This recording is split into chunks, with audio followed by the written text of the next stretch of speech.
YouTube, you are now rocking with the God. What's really good? Let the God tell you what's good. Today's episode, we're gonna answer questions from fans from all over the world. Today's episode is Q&A, so stay tuned and find out what fans all over the globe want to know about JTG. Chill.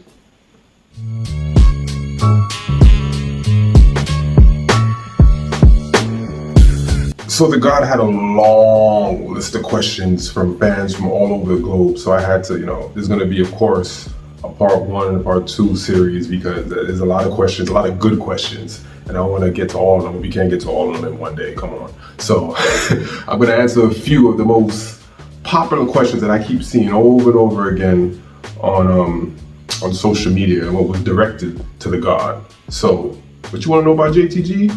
Let's find out now. Our first question from Mario Hernandez. I hope I pronounced that right. What do you think about WWE's current product? And would you like to return to WWE for a final run?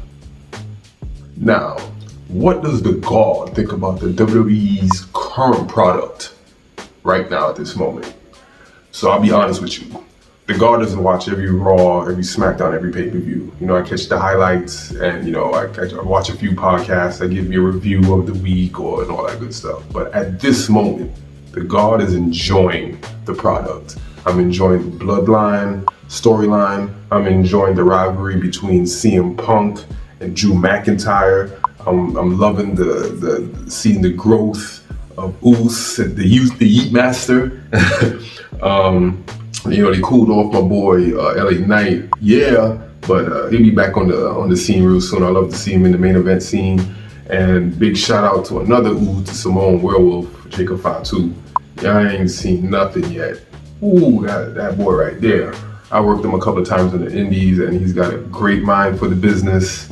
He showed up with a new body on SmackDown. He looks like that on the Independence. But he's gonna do some big things if given the opportunity. I've worked with a lot of talent, but Jacob Fatu, just remember I told y'all.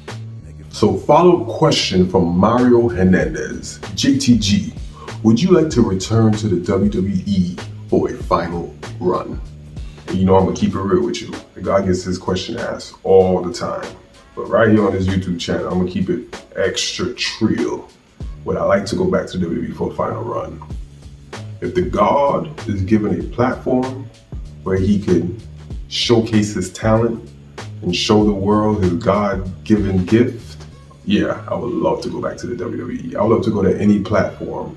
Well, not any platform, I take that back. WWE is home. It is not just a regular wrestling promotion. That's where I grew up watching. I wanted to be a WWE superstar, and then through WWE, I fell in love with wrestling.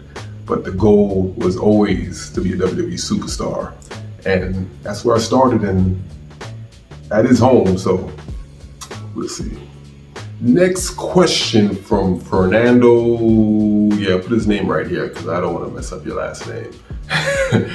Now the question is: before the pandemic, did Crime Time receive any offers from the WWE, AEW, ROH, or Impact? To answer that question, yes. There was a company that was interested in Crime Time before the pandemic. Shad and I actually went backstage, we talked with talent relations, the head of talent relations, and there was some excitement from both sides, and they told us that they'll follow up with us. We followed back up, and we kind of got the runaround, so we didn't even bother. And that company was WWE.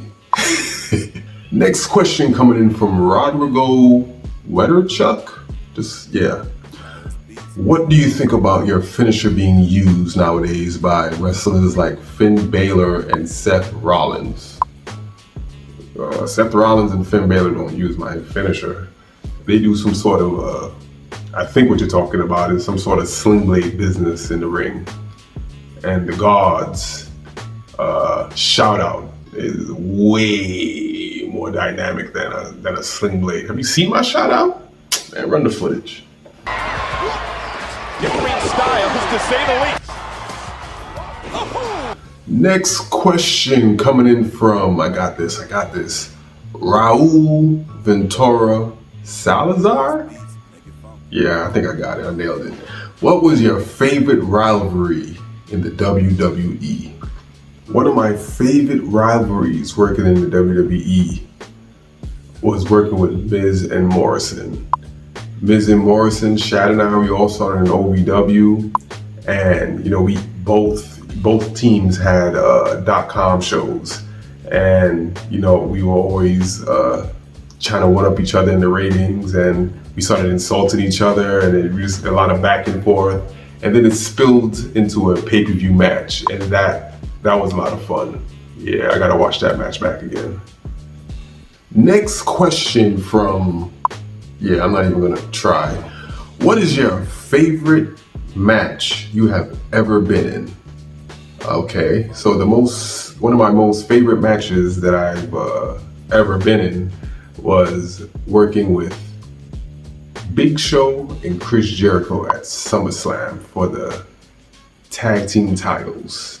That match, Shad and I had to step our game up, not just mentally, but physically, because Chris Jericho and Big Show, they up here, and we were like kind of down here, so we really had to step our game up to really match that energy to give the fans a believable championship match, and we did. They almost thought we had it, but yeah. So next question from John Jid 999. Y'all did a lot of crazy things as Crime Time. Was there ever a situation where you were told to do something and you really didn't feel like it was necessary, or maybe overstepping what y'all were doing at the time? There might have been like 1, 2, or 3 situations where Shad and I looked at each other and were like, And one of those times was in England. I remember Shad was reading over the script, and then he tapped me and was like, "You see this?" And I didn't recognize it right off the back, but he was like, "They want us to say euros, yeah. But we're in England. They use pounds." And I remember us going to the writers and telling them that, and they said, "Do what the script says, don't ask questions." So we gave them what they want, and we looked like complete fools. Euros, yeah. Next question from Little Philosophy 481. I got that right. Biggest annoyance as a professional wrestler while performing. One of my biggest annoyances as a wrestler while I'm in the ring, that will have to be a dead crowd. That God hates a dead crowd. I think any performer hates a dead crowd. You paid all that money for a ticket, left your house, drove through traffic, looked for parking, found parking, get in the arena, you buy hot dogs, drinks, popcorn, even a souvenir program. You get in your seat, and now you want to be shy? So next question from, you try to set me up. Pause Sanchez 9949. Do you think Crime Time would have gotten over even better during the Attitude Era? I could only imagine the segments Vince Russo were to write for you, but it could have been for memorable promos and matches with DX, Hardys, Dudleys, etc. That would have been memorable. Yes, I think during the Attitude Era, Crime Time would have definitely gotten over, and WWE would have definitely got a lot of backlash. The Hardys, I would have loved the Crime Time versus the Hardys. Oh man, that would have been so much fun. I could just picture it with something like Vince Russo would have wrote. It would have been like, we steal Lita from the Hardys and pimp her out, and they gotta win her back from us at a pay-per-view. Oh, that's some good writing right there. Ooh, yeah.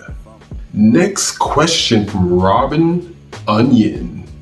Nailed that one. One hard bump that you took once and never again. That bump that I would never take again will have to be a bump on glass. I would never, ever do a death match again and take a bump in glass. I'll do a death match, but to take a bump in glass, never again. Last but not least, from Big Daddy, woo! What wrestler gave me the best advice about the business? That wrestler that gave me the best advice about the business would have to be Bret the Hitman Hart, my mentor, my idol. During WrestleMania weekend, Bret was doing a auction. He was painting, and while he was in the zone, I was asking so many questions. I was picking his brain, and one of the advice that he gave me for one of the questions that I asked was, "How old are you? 20 something? You're too young to get married. Don't get married. You will be divorced. Save your money. You're on the road, have fun, enjoy your time. It's not gonna last forever, but don't get married. You will be divorced." My idol, my mentor, the man that I look up to, told me some of the best advice, and I didn't listen. Yeah, Bret, you were right. And that was the first Q&A with the God on YouTube. If you have any Q's that you want the God to A, leave it in the comments. Don't forget to like, subscribe, and tune in next week for some more episodes with the God. Chill.